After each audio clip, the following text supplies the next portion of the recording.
How can you be confident that this is going to work? Well, thank you, Richard, and thank you for the opportunity to come and speak with you. I am very confident because I've had the opportunity really to see the tremendous work that is going on the ground in schools throughout the length and breadth of this country. And indeed, to be fair, I think your package there earlier really is testament to that phenomenal work that is going on the ground. Equally so, I suppose, from my point of view in the Department of Education, a substantial package of resources and finances have been put in place in excess of 375 million, on already 160 million of that paid out directly into the schools to ensure some of the issues that were raised there on that tape, including hand sanitizer, minor works that needed to be done, and indeed that was referenced, that many areas within school had to be repurposed. And still do in many cases because they have trouble getting contractors. But let's ask a simple one then from today. Emma O'Kelly's reporting the 9 o'clock news. School in Carlow. They open up. Everybody's excited. First years go in. 152 in the hall, 1 metre apart. Is that something you encourage? Well, I'd have to say the good news from today, and to be fair, and I think the emphasis today should be on the fact that so many schools did reopen and that were, received so very well. And you could see in all the various reports that we've seen that great enthusiasm, great excitement from the students, and great from numbers the school in the whole, community. 152. Well, if I could just finish in relation to that, and indeed from general society, great enthusiasm and endorsement that schools would reopen. Now, in relation to the specific instance that you refer to there, it is my understanding that social distance was in operation. However, I will say that I think it would be better that students would be retained within smaller units within the school. But I will also say that this is a learning process for everyone within the schools. And what's the learning from that? That you shouldn't have 152 in a hall with 1 metre apart?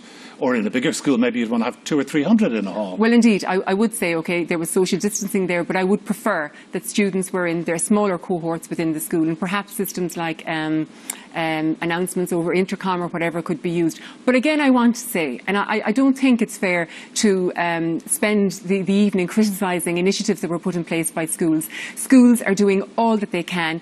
It's an evolving situation. We are learning as we go. Well, learning as you go, yes. But your department didn't seem to know earlier today whether that was a good thing or a bad thing. Do you recommend it? Should all the schools do it?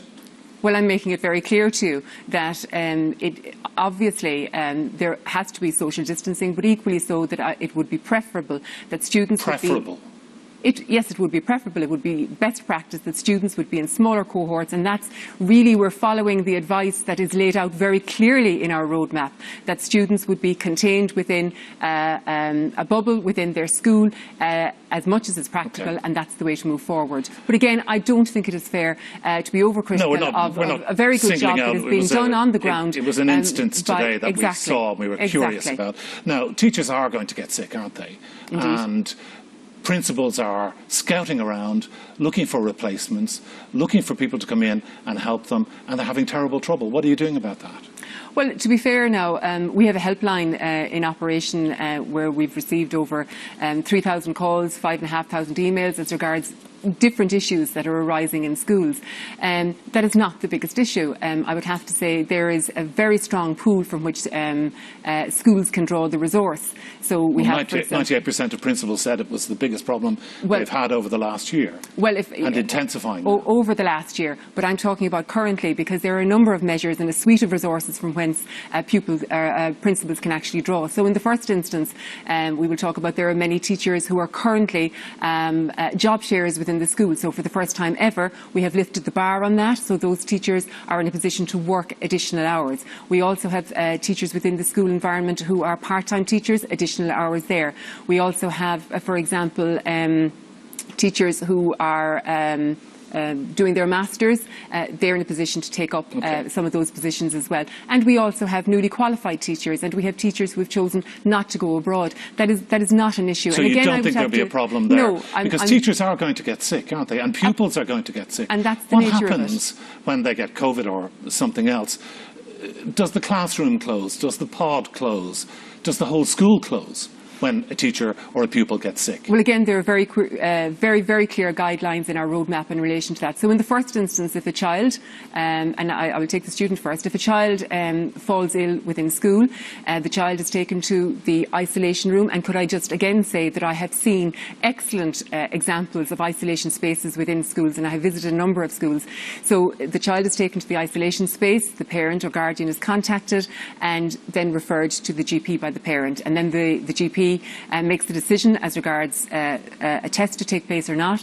And if the test is confirmed as a positive, at that point, public health kicks in. And public health makes the decision as regards whether it would be a small group within the school, whether it would be a year group, or whether it would be the entire school. But that is a matter for public health. It is so not you a have matter no for the Department guidelines of for Education. them. You have no outlines for how they should act if a pupil or a teacher has COVID? Well, the situation is similar for a teacher in that if a teacher is diagnosed with COVID-19, again, the public health, and it must be a public health initiative. Indeed, throughout all workplaces throughout the country, it is always public health that comes in. And as regards the guidelines available, our guidelines from the point of view of the Department of Education are absolutely clear, and equally so, the protocols that will operate in schools are absolutely clear from public health. And just in relation to that, to say that we have do you know whether it's going to be a pod or a class or a whole school?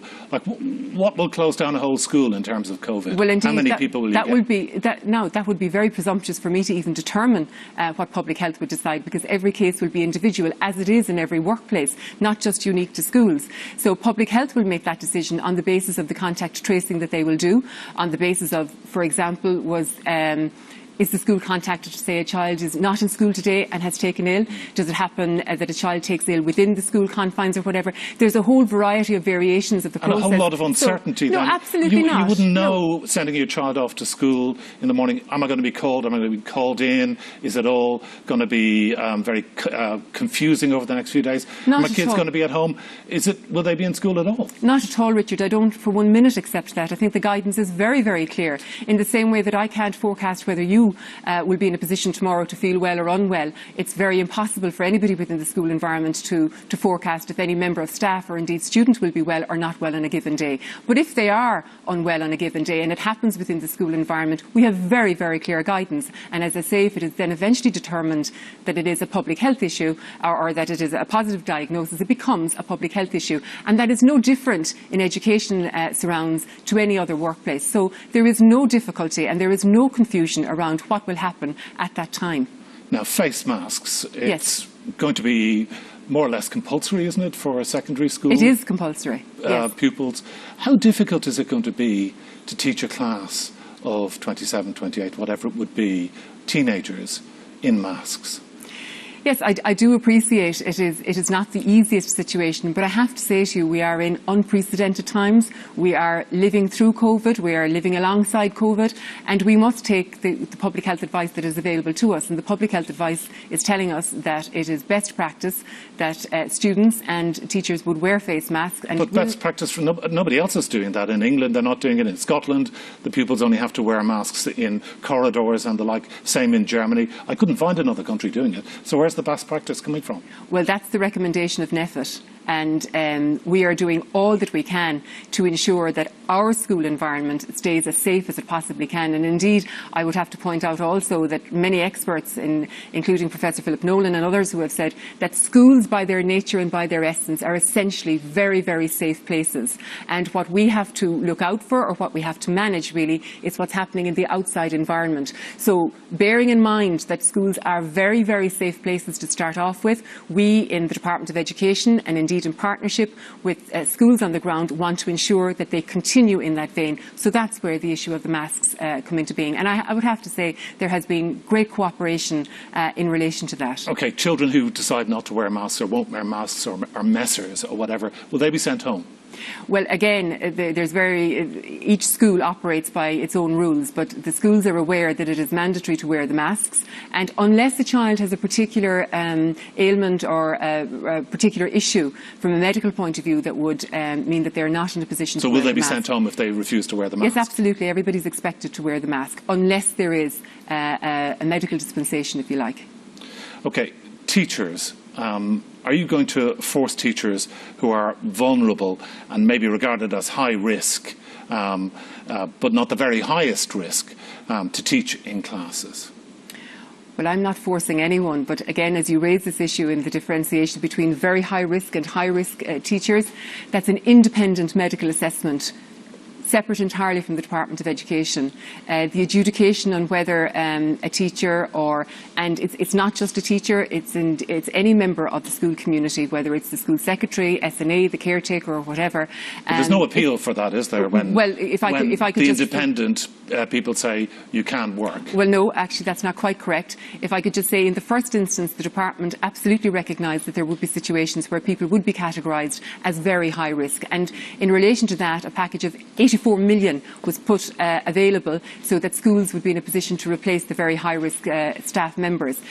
If they are adjudicated by the independent medical assessment as being at very high risk, they don't return to school. But high risk, on the other hand, if they are adjudicated as being high risk, there's no change. You're not going to change that. No, to answer your question in relation to high risk, if that's the adjudication, there is absolutely an opportunity for a second review or opportunity to look at their available medical evidence, and again, an adjudication will be made on that. But could I say again, it is entirely separate from the Department of Education. It is a health matter. Okay, so the Leaving Cert calculated results are due out, it's less than 2 weeks now. We saw what happened in the UK. They got the raw results, and then they were higher than normal, so they brought them down. They used a formula to bring them down, and there was lots of chaos, and they reversed and all the rest. What are we going to do, and what will you do? Well, if I could say, in the first instance, the introduction of the calculated grades process here in the Irish education system was an unprecedented measure in an unprecedented time. And could I also say, because it's important to give the context, could I also say that it was a measure that was called for by both parents and students, and indeed following intensive discussion and engagement with all the partners in education, parents, teachers, students, principals, deputy principals. So, are you going to change the grades? I am cognizant. How are you going to do that? I am very cognizant of issues that have arisen in other jurisdictions, but I do think it is very important to point out that there are significant differences between what happened in other jurisdictions and indeed the model that is being employed here in the Irish context. So in the first instance here in Ireland, at the very core and very heart of what the calculated grades process is, that schools were asked to provide estimated percentages, whereas in other jurisdictions they provided grades, estimated What's the difference? grades. Well, statisticians will tell you that percentages are much more defined and much more accurate in determining a student's ability and capacity. So it's a slight difference. No, it's not. It is very clear that it is one issue that's very much at the centre of the Irish system, and that's not alone. Equally so, the independent and individual performance of the student is at the heart of what happens in the Irish model, and it did not happen in other jurisdictions. And perhaps even more importantly, I'd like to say to you, there is national and international oversight on what's happening in the Irish model, and that was actually missing or wasn't in evidence in the models that were employed elsewhere. So from the get-go, just to say to you, there are differences between the models, but equally so, I will say to you... There's still a model, there's still a formula. So if, let's take the example that the teachers have assessed boys and girls more or less the same, but we know from history that girls do better than boys in the Leaving Cert. So presumably then your formula, your model, which is better than the UK, will bring down the boys and raise the girls, will it? No, the model is blind to gender. And what I will say again is that the weight has been put on the estimated grade that was received from the schools. And that's quite a substantial difference to what has happened in other jurisdictions. But let's say in a school, if a school assesses its pupils generously, let's put it that way, and another school is perhaps more conservative, what are you going to do to equalise that? Well, there is, as already previously acknowledged in the system, there is a standardisation that actually takes place every year in the traditional Leaving Certificate, as we would know as well. So the standardisation is there as well. So, and the process and its refinements are running at this point. At this point. Have you finished it? Have you finished doing it? You're still tinkering with it, still playing with it? Well, I'm saying the process is continuing to run with its refinements, and it will conclude in the next while. We have no idea what your model is going to be like, how it's going to compare to what they did in the UK or what happened before in Ireland. Well, no idea. Absolutely, I do, because I pointed out But to you. we have no idea. You haven't told us. Well, I'm telling you now what the differences are in terms of telling you what the rest of the information is. It would be very difficult to say until the process is concluded with its refinements. And when it is, all information will be made available. Well, not all information, because the basic grade that the teacher gave the pupil, you're not allowing that to become available, are you? Yes, it will absolutely be available. So and it will be available on the 14th of September, when students re-enter the portal, as it were, and they're very familiar with that process. But not how now. they arrived at that mark. Well, what will be available to students will be the estimated grade from the school, and the rank order that was provided by the school, another very important factor, and indeed the calculated grade. Okay, That's finally, the process. Finally, Phil Hogan this evening has been tweeting in the last few minutes, and we have that statement from the Taoiseach, the Taoiseach, and the leader of the Green Party, that effectively Commissioner Hogan has undermined public confidence because of the delayed and hesitant release of information. Is that the final word of the government? They believe that there's a problem, he has to go. Well, could I say that in the first instance, the event in itself should never have taken place, and equally so, even if it had taken place, those that attended should have known better and not attend. And I absolutely understand the frustration and the anger, and indeed I would feel angry myself that we are in this current position. And there is, without doubt, a case to be answered in terms of, clearly it's obvious now that Commissioner Hogan did breach public health guidelines. And are we powerless now? Is that the end of it? We make a statement and we hope that something happens in Brussels? Well, to be fair, I think the Taoiseach, the Taoiseach and indeed the Minister have been very, very clear in their upset and frustration and disappointment at the manner in which it has been handled by the Commissioner. But equally so, there is an acknowledgement that the jurisdiction for the Commissioner going forward, really, the jurisdiction lies with the President of the European Commission. But will they continue to work with him? Well, Commissioner Hogan? Well, obviously the decision is one to be made by the President of the Commission, and we will respect and abide that decision made by the Commission. Even though the government doesn't think you should be there, by the sound of their latest statement? Well, I think we can, in our own right, express our disappointment and indeed our personal anger at the situation. But we must respect, indeed as a government it would be wrong if we didn't respect, that jurisdiction here lies with the President of the European Commission, and to do otherwise would be a failing on our part. OK, Minister Norma Foley, thanks for coming in this evening. Thank you, Richard. Miriam.